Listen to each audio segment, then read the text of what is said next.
दिवस पुन्हा दीर्घ होऊ लागले. कंटाळवाणे वाटू लागले. ऐन मे महिना. उन्हाळाही यावर्षी कडक होता. त्याला कंटाळवाणं वाटू नये, त्याचा वेळ आनंदात जावा म्हणून गावातल्या आणि कॉलनीतल्या स्नेही मंडळींना अलकनंदा अधूनमधून चहासाठी बोलवू लागली. स्नेही मंडळी येत. चहा फराळ होई. गप्पा भरपूर होत, पण त्या गप्पातून आनंद मिळण्याऐवजी मनाचा विरस होई. जो येई तो सहानुभूतीचं गाठोडं बरोबर घेऊन येई. या बिचाऱ्या अंध माणसाला आपण शक्य तेवढी सहानुभूतीच दाखवावी, दयार्द्र अंतःकरणानं त्याच्याशी वागावं, असा त्यांच्या बोलण्याचा झोक असे, वागण्याचा रोख असे. ते एका अंध पराधीन माणसाशी बोलत आहेत याची जाणीव ऐकणाराला सहज होई, सतत होई. आणि म्हणूनच अलकनंदाचं मन उद्विग्न होई. तेवढ्यासाठी काही ती या डोळसांना घरी बोलावून चहा आणि चविष्ट खाद्यपदार्थ देत नव्हती. मग तिनं अशा या चर्मचक्षु असलेल्या पण मनाचे डोळे फुटलेल्या लोकांना बोलवायचं बंद केलं.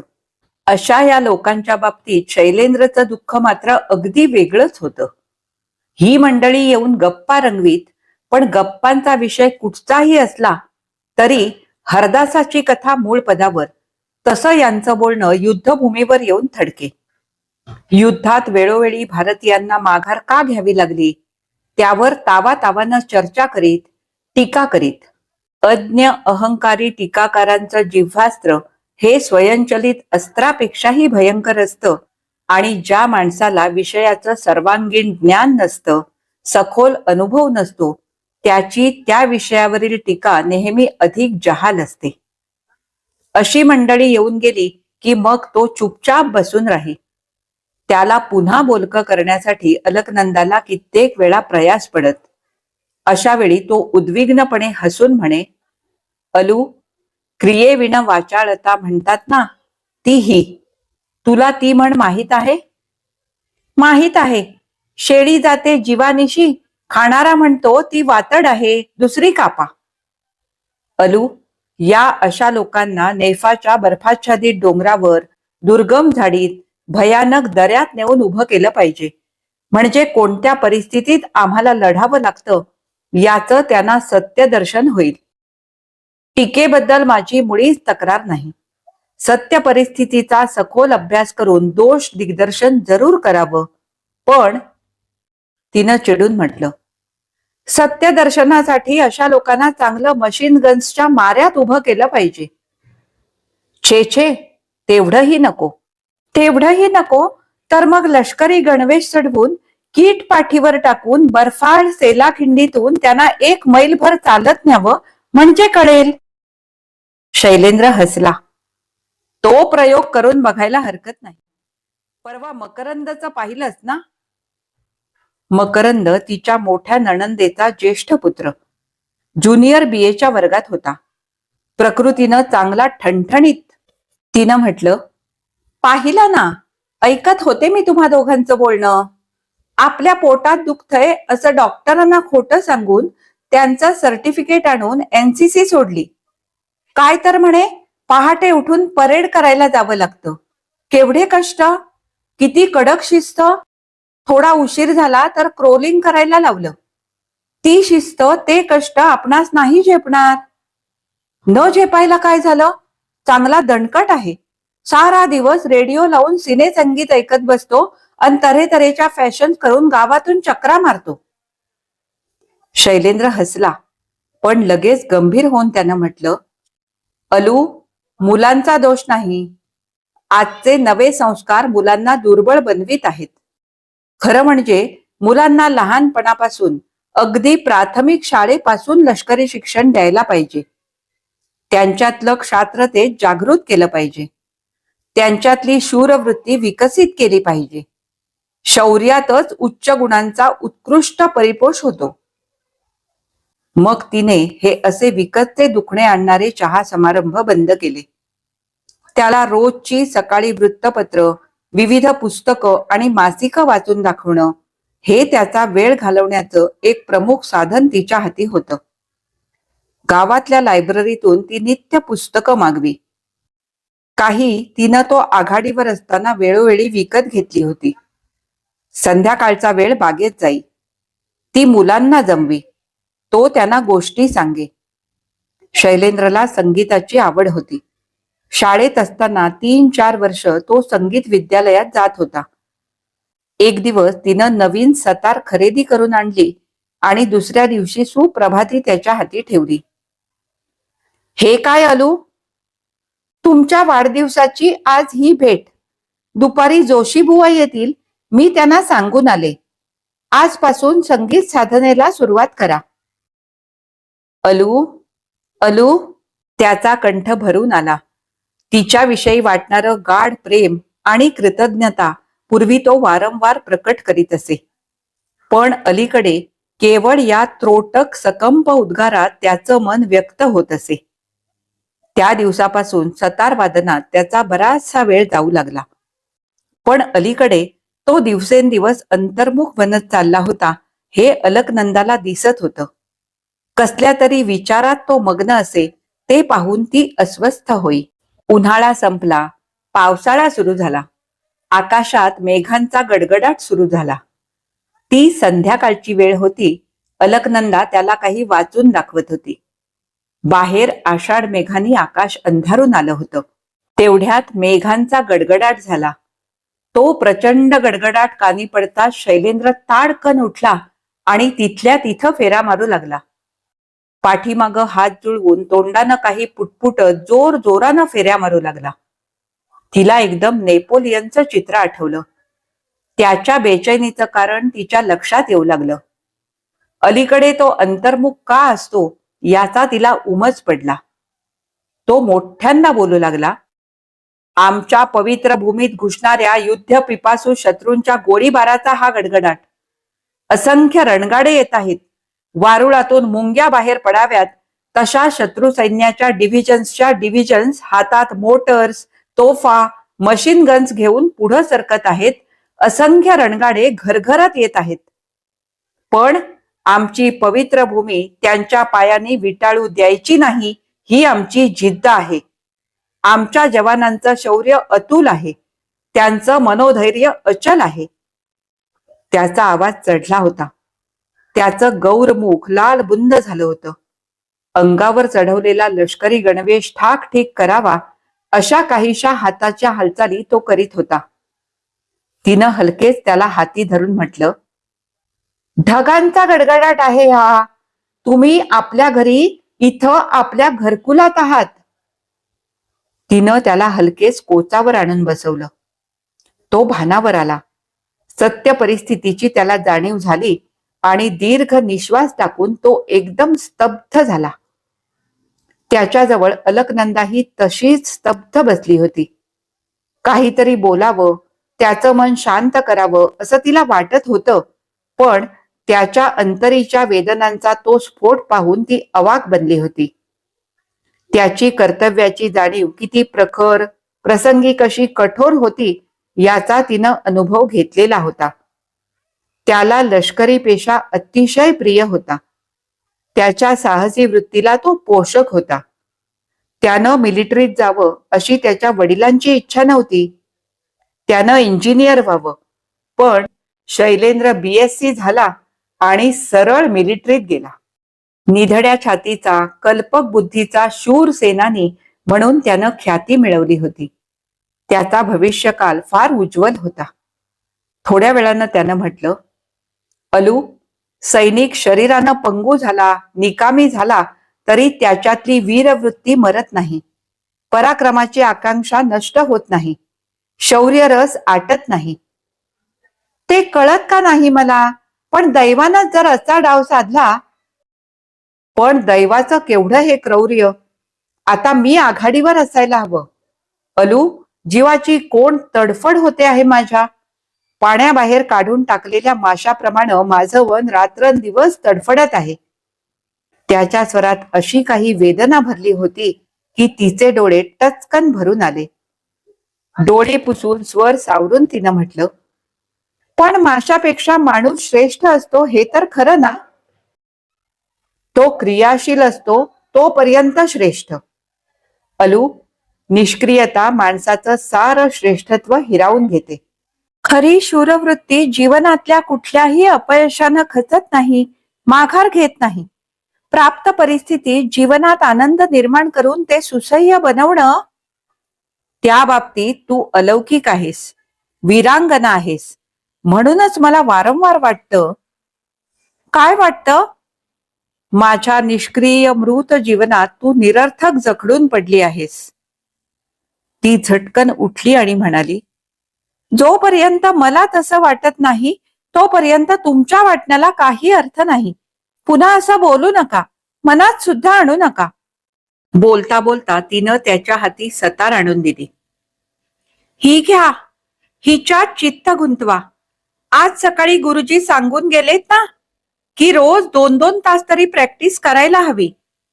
तुमच्याविषयी फार मोठ्या आशा बाळगल्या आहेत त्यांनी. त्याचं मन गुंतवण्यासाठी ती विविध उपाय शोधून काढत होती. पण हे सगळे उपाय कसे निर्जीव आहेत हे तिलाही कळत होतं. तिला राहून राहून वाटे, आज तेजश्री असती तर असे नैराश्याचे विचार त्यांच्या मनात आले नसते. तिच्यात हे संपूर्णपणे गुरफटून गेले असते. आज बीटी नाही, पण तिची जागा कुणी नवागतानं भरून काढली तर? पण ते दैवाधीन. जे त्यानं मनात आणू नये असं तिला वाटत होतं, तेच दिवसेंदिवस त्याच्या मनात घिरट्या घालू लागलं होतं. तो एकटा बसला म्हणजे गतायुष्याचा विस्तीर्ण चित्रपट त्याच्या अंतःचक्षुपुढं उलगडत राही. सेलाखिंडीच्या त्या निर्जन कपारीत दृष्टीहीन अवस्थेत मृत्यूचे क्षण मोजत एकाकी घालवलेले दिवस. त्या अवस्थेत घराची केवढी ओढ वाटत होती. घरी येताना आपणाला सारखं वाटत होतं, हा आघात अलू कसा सहन करील. पण खरोखर तिचं धैर्य अतुल आहे, तिचं प्रेम अलौकिक आहे. आपलं भाग्य मोठं, पूर्वपुण्याई थोर, म्हणूनच अशी पत्नी आपणाला लाभली. पण हे दुर्मिळ महत्भाग्यच आज आपणाला बेचैन करीत आहे, मनाला टोचणी देत आहे. अलू असामान्य म्हणूनच वाटतं की तिचं आयुष्य मी फुकट घालवीत आहे. माझ्या निरर्थक जीवनाशी ती निष्कारण जखडून पडली आहे.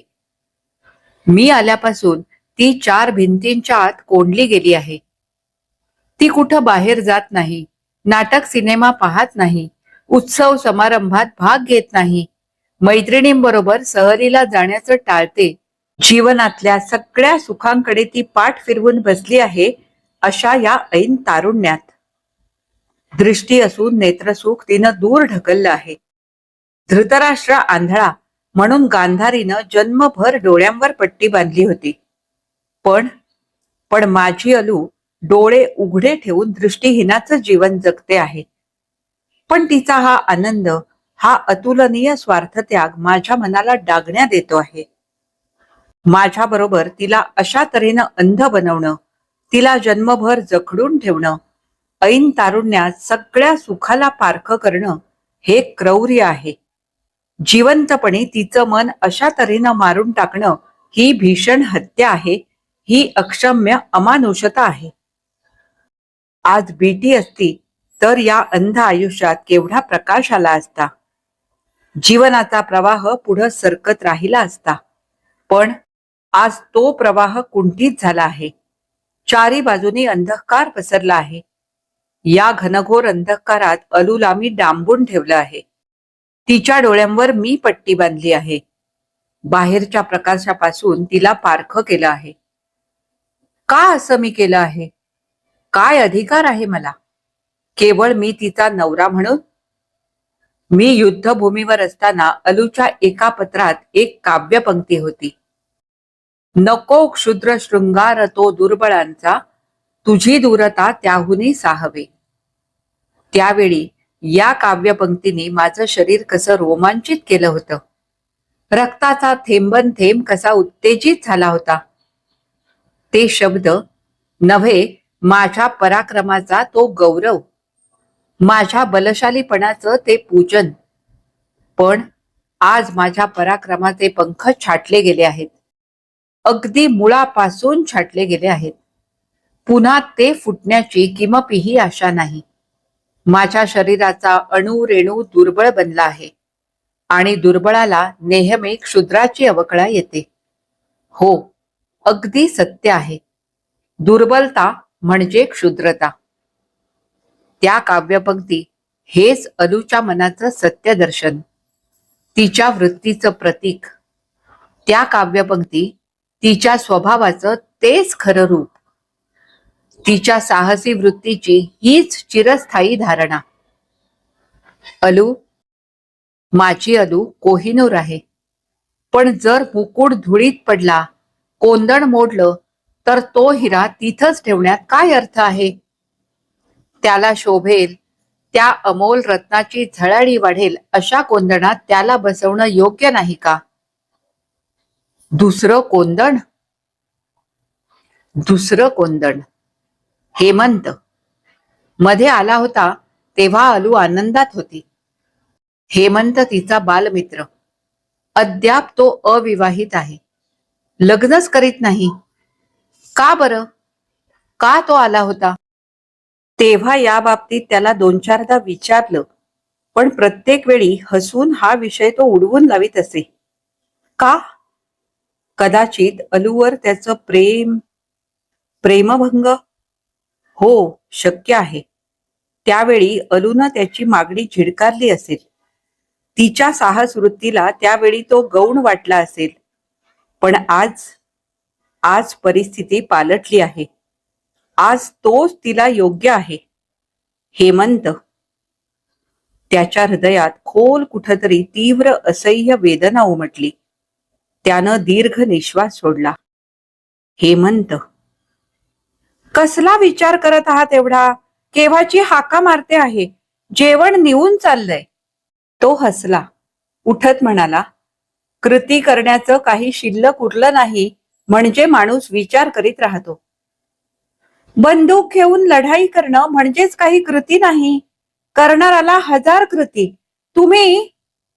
आपला स्वर जरा तीव्र झालाय याची तिला जाणीव झाली. अलीकडे ती अधूनमधून अशीच हताश होई आणि मग तिच्या स्वरात अशी तीव्रता उमटे. पण लगेच ते तिच्या मनाला लागे. क्षणात आवाजात आर्द्रता येई. आताही तिनं सार्द्र स्वरात म्हटलं, आज हेलन केलरचं चरित्र आणलंय मी. ते वाचायला सुरुवात करूया. दसऱ्याला पंडित रविशंकरांचा इथं कार्यक्रम आहे. त्यावेळी गुरुजी आपल्या शिष्याचं कौशल्य दाखवणार आहेत, हे लक्षात आहे ना? हो. शिवाय जाताना हेमंत बजावून गेलाय ना, तुमचे लढाईचे अनुभव लिहून काढा म्हणून. आतापर्यंत तिच्या बोलण्याकडे त्याचं फारसं लक्ष नव्हतं. पण हेमंतचं नाव कानी पडताच त्याचं चित्त सावध झालं. त्यानं म्हटलं, हेमंत? हेमंतचं काय? काय झालं? ती हसली. छे छे, अजून काही झालं नाही. ते केव्हा होईल आणि तो एकदा संसाराला केव्हा लागेल कोण जाणे. अलू. काय? काही नाही, काही नाही. एवढं बोलून तो स्तब्ध राहिला. अलीकडे पुष्कळ वेळा हे असंच होई. पण ती, काय ते सांगा ना, असा आग्रह धरीत नसे. असा आग्रह धरून त्याच्या मनी चालू असलेल्या नैराश्याच्या विचार जळमटात त्याला गुंतवणं तिला शहाणपणाचं वाटत नसे. अशाच तऱ्हेनं दिवस जात होते. त्याचं चित्त सारा दिवस गुंतून राहील अशा तऱ्हेनं अलकनंदानं आखून टाकलेल्या वेळापत्रकाप्रमाणे सारे कार्यक्रम पार पडत होते. तो बाह्यातकारी शांत दिसत होता, पण त्याच्या अंतरीची व्यथा दिवसेंदिवस वाढत होती. सकाळ संध्याकाळ सतारीची 3-3 तास प्रॅक्टिस चाले. पण त्यातून करुण रागांची, आर्त आलापांची चाळवणी होई की जे ऐकून ऐकणाऱ्याचं चित्त व्याकुळ होऊन जावं. आणखी काही दिवस गेले. पावसाचे सरते दिवस होते ते. त्या दिवशी अलकनंदा काही जरुरीच्या कामासाठी संध्याकाळी गावात निघाली होती. गावात ती फार क्वचित जात असे. गेल्या वाचून गत्यंतरच नाही अशी स्थिती असे तेव्हाच कधीतरी जाई. तेवढ्या वेळात रामजी घरात लक्ष ठेवी, मालकाच्या आसपास राही. शैलेंद्रला सांगून ती घराबाहेर पडली. फाटकातच पोस्टमननं तिच्या हाती एक पत्र दिलं. हेमंतचं पत्र होतं. फाटकात थांबून तिनं ते उघडलं. मजकुरावरून नजर फिरवताच खुश होऊन ती स्वतःचीच हसली आणि म्हणाली, वा, फाटकातच आज मला शकून तर फार फार चांगला झाला. हेमंतनं लिहिलं होतं, माझं लग्न ठरलं आहे. येत्या जानेवारीत मुंबईला होईल. शैलेंद्रला ही आनंदाची बातमी सांगण्यासाठी ती वळली, पण लगेच तिनं बेत बदलला. आधी गावात जाऊन येऊन मगच सगळं त्याला सांगावं. ती झप रस्त्याला लागली. ती गेल्यावर शैलेंद्र खिडकीशी कोचावर पडून राहिला. हस्ताची जोरदार सर नुकतीच येऊन गेली होती. पागोळ्या गळत होत्या. त्यांचा टप टप आवाज येत होता. त्या आवाजाखेरीज सगळीकडे शांत होतं. तो आवाज त्याच्या कानात घुमत होता. टप टप टप टप. हा जवानांच्या बुटांचा आवाज. जवान आघाडीवर चाललेत. छे, माझ्या हृदयाचे हे ठोके आहेत. ते माझ्या कानात उमटत आहेत. माझ्या मनाच्या दारावर कुणीतरी ठोकत आहे. उठ, उठ, उठ. अलू आज गावात गेली. आज तिच्या हालचालीत उत्साह होता. तिच्या स्वरात आनंद होता. तो आनंद ती आपणापासून जणू छपवू पाहते आहे. अलीकडे ती अशीच उत्साही असते. का बरं? असेल, कारण काहीही असेल, पण माझ्या अलूचा उत्साह असाच टिकला पाहिजे. तिचं अंधारलेलं जीवन नव्या प्रकाशानं भरवून गेलं पाहिजे. शृंखला तोडून टाकून तिला आता मुक्त केलंच पाहिजे. आज, हो आजच. बीटीचंही आता बंधन उरलं नाही. ती असती तर आज या अंध जीवनात परप्रकाश शोधावा लागला नसता. दैवाची इच्छा. उठ, उठ. आजच्या सारखी संधी पुन्हा येणार नाही. त्याच्या मनात आलं, हेमंतला पत्र लिहून टेबलाच्या खणात ठेवून द्यावं. कागद पेन घेण्यासाठी तो उठला. रामजी दारात बसलाच होता. तो झटकन पुढे आला. काय हवंय साहेब? शैलेंद्र लगेच खाली बसला. काही नको, काही नको. हेमंतला काय लिहावं या मजकुराची तो जुळवणी करू लागला. मग त्यालाच वाटलं, हे सगळं हेमंतला सांगण्याची जरुरी तरी काय? अलूचा मार्ग मोकळा झाला की या पुढच्या सगळ्या गोष्टी आपोआपच घडून येतील. बराच वेळ तो तसाच पडून राहिला. डोक्यात विचार चालू होते, पण विचारांची संगती त्याची त्यालाच लागत नव्हती. आता बाहेरचा टप टप आवाज बंद झाला होता. पागोळ्या गळायच्या थांबल्या होत्या. तो उठला. रामजी, मी जरा मागच्या परसात थोडा वेळ बसणार आहे. बाहेर दिवस मावळत होता. हवेतला गारठा वाढत होता. त्यानं भीत म्हटलं, साहेब, बाहेर गारठा असू दे. तो दोन्ही दालनं ओलांडून मागच्या परसात गेला. पायाखालचा सरावाचा रस्ता, कुणाच्याही मार्गदर्शनाची त्याला जरुरी नव्हती. तिथं बाकावर तो बसला. आपल्या मागोमाग रामजी आला आहे, जवळ उभा आहे, हे त्याच्या ज्ञानेंद्रियाला कळत होते. त्याच्याशी तो थोडा वेळ काही मामुली गोष्टी बोलत राहिला. मग थोडा वेळ तसाच विचारात स्तब्ध बसून राहिला. बाहेर अंधार दाटत चालला होता. गारठा वाढत होता. रामजीनं म्हटलं, साहेब आज चला, इथं खूप थंडी आहे. असू दे, अलू येईपर्यंत मी इथंच बसतो. तू आज जाऊन माझा लांब बाह्यांचा स्वेटर घेऊन ये. रामजी निमूटपणे आत गेला. संत्र्यासारखा खडा पहारा करणारा रामजी आत गेल्यावर त्याला कसं मोकळं वाटलं. तो मनाशीच हसला. समोर खाली दुथडी भरलेल्या गोदामाईचा धो धो आवाज सागरध्वनी सारखा येत होता. अलीकडच्या काठावर छोटं शिवमंदिर आहे. तिथपर्यंत पाणी आलं असेल, म्हणजे ही पुढची दरड उतरून खाली गेलं की गोदेचं पाणी आपल्या पायाला लागेल. गोदामाईचा आवाज आपल्या फार जवळ ऐकू येत आहे. गोदा आपला स्वीकार करायला पुढे येत आहे का? हो, आता रामजी येण्यापूर्वीच त्याचं चित्त उत्तेजित झालं. अलकनंदाला घरी यायला आज जरा उशीर झाला होता. इतका उशीर तिला सहसा कधी होत नसे. घाईघाईनं फाटक उघडून तिनं घर गाठलं आणि तडक ती शैलेंद्रच्या खोलीत गेली. खोली रिकामी होती. रामजी कोपऱ्यातल्या कपाटात स्वेटर शोधत होता. रामजी, पण तिनं विचारण्यापूर्वीच रामजीनं म्हटलं, साहेब मागच्या बागेत बाकावर केव्हाचे बसले आहेत, त्यांनी स्वेटर मागितला. अशा अवेळी तो कधी बाहेर बसत नसे. त्या कातरवेळी तिचं काळीज एकदम कलकललं. रामजीच्या हातून झटकन स्वेटर घेऊन ती पळतच माग गेली. शैलेंद्र गोदेकडे तोंड करून स्तब्ध उभा होता.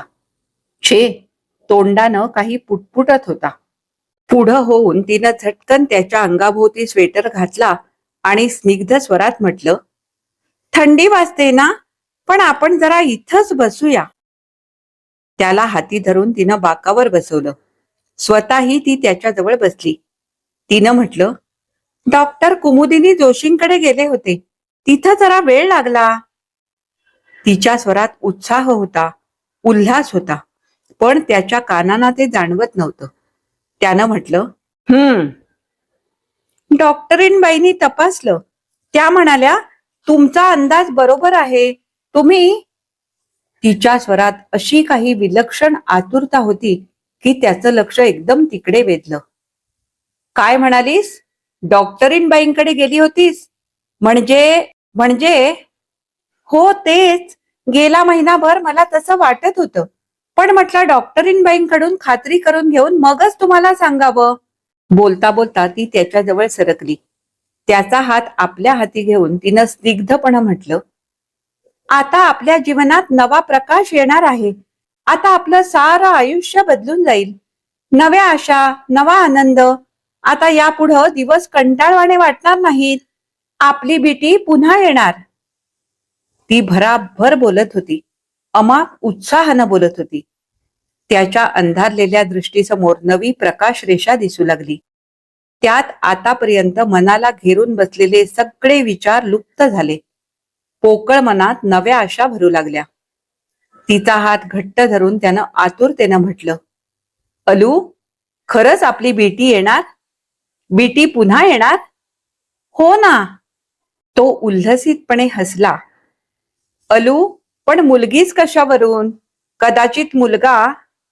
नाही नाही, मुलगा नाही, मुलगीच. खात्रीनं मुलगीच. मुलगीच हवी. त्यानं भावार्द्र स्वरात हलकेच म्हटलं, हो, मलाही मुलगीच हवी. आपली बेटी. या नव्या बेटीचं नावही मी ठरवून टाकलंय. खरं? काय नाव ठरवलंयस? त्यानं मोठ्या उत्सुकतेनं विचारलं. तिनं म्हटलं, सेला. सेला? होय, सेलाच. ज्या सेला खिंडी तुम्ही आपल्या शौर्याची शर्थ केलीत, मातृभूमीच्या रक्षणार्थ खवळलेल्या रडचंडीला शांत करण्यासाठी आपल्या नेत्रमण्यांची आहुती दिलीत, त्याची स्मृती म्हणून सेला हेच नाव ठेवणार आहे. सेला. तो तिचं बोलणं ऐकत होता. त्याच्या नेत्रहीन नजरेसमोर माणुसकीचा बळी घेत युद्धानं पेटलेली सेला खिंड उभी राहिली. मानवतेला आव्हान. ते आव्हान त्याच्या अणुरेणूत स्फुल्लिंगित झालं. त्यानं स्वतःशीच म्हटलं, सेला. मग उत्तेजित होऊन त्यानं एकदम मोठ्यांदा म्हटलं, अलू, माझ्या डोळ्यातला प्रकाश गेला असला तरी या हृदयातील देशभक्तीची ज्योत अजून विझली नाही. ती तशीच तेवत आहे. डोळे नसले तरी दिक्कत नाही. अलू, आता या यांत्रिक युगात संघर्ष असेच वाढत राहणार, आक्रमण होत राहणार. इच्छा नसली तरी युद्ध लादली जाणार. अलू, दुर्बलांचा शृंगारच काय, सगळेच रस क्षुद्र असतात. मुंगी होऊन साखर खाण्याचं युग केव्हाच भूतकाळात गडप झालं आहे. युगायुगाप्रमाणे माणसालाही आपलं रूप पालटावं लागतं. यापुढे गजेंद्राचं रूप धारण करूनच आपल्याला उभं राहावं लागेल. अलू, गोदातीरीच्या या आपल्या पटांगणात सगळ्या छोट्या मुलांना जमवून मी त्यांना सैनिकी शिक्षणाचे प्राथमिक पाठ देईन. त्यांच्यातली वीरवृत्ती जागृत करीन. देशाभिमान फुलवीन. बोलता बोलता तो एकदम स्तब्ध झाला. त्याच्या अंतश्चक्षुंपुढे सुदृढ हसऱ्या तेजस्वी मुला मुलींची वीर पथक उभी राहिली. सभोवार बगीचा फुलला होता आणि कितीतरी नवी चित्र उमटत होती. त्याच्या हातानं वेढलेली अलकनंदा त्याच्या निकट तशीच स्तब्ध बसून होती. तिलाही कदाचित तीच चित्र दिसत असावीत. आज या कथेचा तिसरा भाग म्हणजेच शेवटचा भाग इथेच संपला. आज ही कथा इथे संपली असं मी जाहीर करते. एकंदरीत या कथेचे मी वाचलेले तीनही भाग तुम्हाला कसे वाटले हे मला कमेंट करून अवश्य कळवा. ही कथा जर तुम्हाला आवडली असेल तर जास्तीत जास्त लाईक करा, शेअर करा आणि जर तुम्ही माझ्या चॅनलवर नवीन असाल तर चॅनलला सबस्क्राईब करून सोबतचं बेल आयकॉन दाबायला अजिबात विसरू नका. आता आपण पुन्हा भेटू अशाच एखाद्या छानशा नवीन व्हिडिओमध्ये. तोपर्यंत मी तुमचा निरोप घेते. धन्यवाद.